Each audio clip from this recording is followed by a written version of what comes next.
मान्यवर, अभी जब नेता सदन बोल रहे थे तो उन्होंने कहा कि ये जो संकट है, विपत्ति का काल है, इस काल में विपक्ष हमारा साथ नहीं, ये विपत्ति आ पड़ी है। लेकिन मैं आपके माध्यम से सरकार से पूछना चाहता हूं, ये विपत्ति आई हुई कैसे है? मान्यवर, ये विपत्ति लाई हुई विपत्ति है, ये लाया हुआ संकट है, आया हुआ संकट नहीं मान्यवर। ये लाया हुआ संकट कैसे है? देश की जनता को नहीं पता था मान्यवर, आपको भी नहीं पता था, हमको भी नहीं पता था, लेकिन आदरणीय प्रधानमंत्री जी को पता था कि जो हार्मोज का समुद्री मार्ग है, वहां से भारत की जरूरत का 60% कच्चा तेल आता है मान्यवर, और 50% भारत के जरूरत की गैस आती है। तो मैं आपके माध्यम से पूछना चाहता हूं कि जब वो हार्मोज का समुद्री मार्ग 60% से ज्यादा ईरान के रास्ते में आता है, ईरान के कब्जे में आता है, तो ईरान से तू कौन मैं खामखा जबरदस्ती झगड़ा करने की आपको जरूरत क्या थी?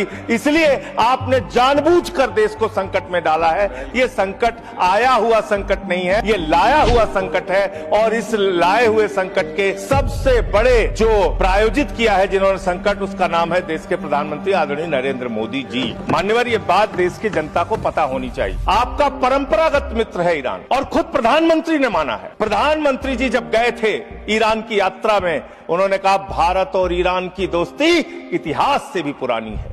ये प्रधानमंत्री के वक्तव्य हैं। उन्होंने खामेनेई जी को कुरान की पांडुलिपि भेंट की थी 7वीं शताब्दी की मान्यवर। उन्होंने चाबार पोर्ट का समझौता किया था, जिसका बखान प्रधानमंत्री ने खूब किया कि भारत का व्यापार बढ़ जाएगा। 2019 तक भारत को ईरान से सस्ता तेल मिलता था, रुपए में तेल मिलता था, गैस मिलती थी, हमारा मित्रतापूर्ण संबंध था उनसे। लेकिन भारत के प्रधानमंत्री खामेनेई की मौत पे खामोश रहते हैं। 160 स्कूली बच्चे मार दिए जाते हैं, खामोश रहते हैं। और इतना ही नहीं मान्यवर, ईरानी नौसेना को हमने अपने युद्धाभ्यास में बुलाया, और जब वो नौसेना का जहाज वापस जा रहा था, 100 नौसैनिक मार दिए गए ईरान के, अमेरिका के द्वारा। प्रधानमंत्री खामोश, हमारे मेहमान मारे गए, एक शोक संवेदना के शब्द हमने नहीं बोले। आपने जो तेल और जो ऐसे समय में 60 रुपए घरेलू गैस का दाम और 115 रुपए कमर्शियल सिलेंडर का दाम आपने बढ़ाने का काम किया। तो पूरे देश में एक हाहाकार की स्थिति है। इसको नियंत्रित करने के लिए झूठ बोलने के बजाय सच्चाई को स्वीकार कीजिए।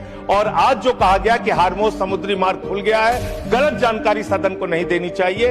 हार्मोज समुद्री मार्ग से मात्र 2 जहाज आपके आए हैं, 22 जहाज अभी भी आपके रुके हैं। मैं शुभकामनाएं देता हूं कि आप वार्ता करके उस समस्या का समाधान कराइए।